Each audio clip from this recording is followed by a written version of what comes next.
Assalamualaikum warahmatullahi wabarakatuh. Salam sejahtera bagi kita semua. Om Swastiastu, Namo Buddhaya, Salam Kebajikan, Rahayu. Hai semuanya. Di sini kami dari kelompok 8 akan mempresentasikan tentang pekerja perempuan dan beban ganda, karir versus keluarga. Perkenalkan, nama saya Zaskia Atika Putri dan teman saya Fani Fadila. Saya Tias Azimas Titi. Saya Nisa Dwi Fitria. Yuk kita bahas. apa itu sih beban ganda? Definisi beban ganda. Beban ganda mengacu pada situasi di mana perempuan bekerja di luar rumah, tetapi tetap bertanggung jawab atas pekerjaan domestik, seperti mengurus rumah dan anak-anak. Berikut fakta umum pekerja perempuan dan beban ganda karir versus keluarga adalah menurut berbagai penelitian, banyak perempuan mengalami kesulitan menyeimbangkan tuntunan pekerjaan dan keluarga. Beban kerja yang berlebihan dapat mengaruhi kesejahteraan fisik dan mental perempuan. Faktor budaya dan sosial seringkali mengharapkan perempuan untuk tetap menjalankan peran domestik meskipun sudah bekerja penuh waktu. Menurut kata-data perempuan, data grafis perbandingan perempuan dan laki-laki di dunia kerja, tingkat bekerja paruh waktu perempuan lebih tinggi daripada laki-laki, 36,79% perempuan, 20,59% laki-laki. Rata-rata perempuan lebih rendah 20% dibandingkan laki-laki. Berikut adalah tantangan yang dihadapi pekerja perempuan. Pertama, kurangnya dukungan kebijakan. Untuk cuti melahirkan yang terbatas, tidak semua perusahaan memberikan cuti yang cukup bagi ibu pekerja. Kedua, beban mental dan fisik. Selain pekerja kantor, perempuan masih diharapkan untuk menjalankan peran sebagai ibu dan istri. Apa sih itu dampak beban ganda, karir versus keluarga?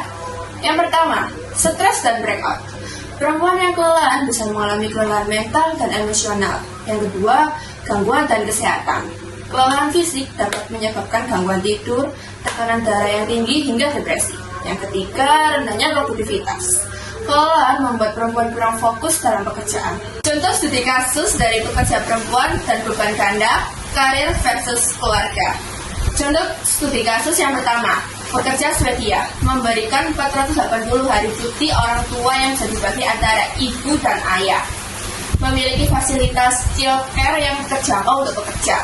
Studi kasus yang kedua, pekerja Google menerapkan work from home dan jam kerja fleksibel, menyediakan daycare di kantor untuk mendukung karyawan perempuan. Nah, setelah kita tahu studi kasus tentang pekerja perempuan dan beban ganda, karir versus keluarga, berikut adalah solusi dan rekomendasinya. Pertama, untuk perusahaan, memberikan cuti melahirkan yang lebih panjang dan kebijakan parental leave yang lebih adil. Dua, untuk keluarga, mendorong pembagian tugas rumah tangga yang lebih adil. Tiga, untuk pemerintah, memberlakukan kebijakan perlindungan tenaga perempuan, termasuk upah yang adil dan hak cuti melahirkan. Nah, jadi kesimpulan dari pekerja perempuan dan beban ganda, karir versus keluarga adalah beban ganda masih menjadi tantangan utama bagi perempuan pekerja. Perlu kerjasama dari perusahaan, keluarga, dan pemerintah untuk menciptakan lingkungan kerja yang lebih mendukung keseimbangan antara karir dan keluarga. Solusi seperti kebijakan kerja fleksibel, daycare, dan kesetaraan dalam pembagian tugas rumah tangga dapat membantu mengurangi beban perempuan pekerja.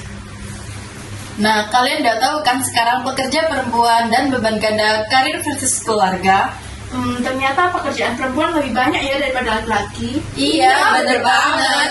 Contohnya aja kita harus masak setelah pulang kerja dan juga kita harus ngurus anak kita yang rewel setelah pulang kerja. Setuju banget nggak sih? Setuju.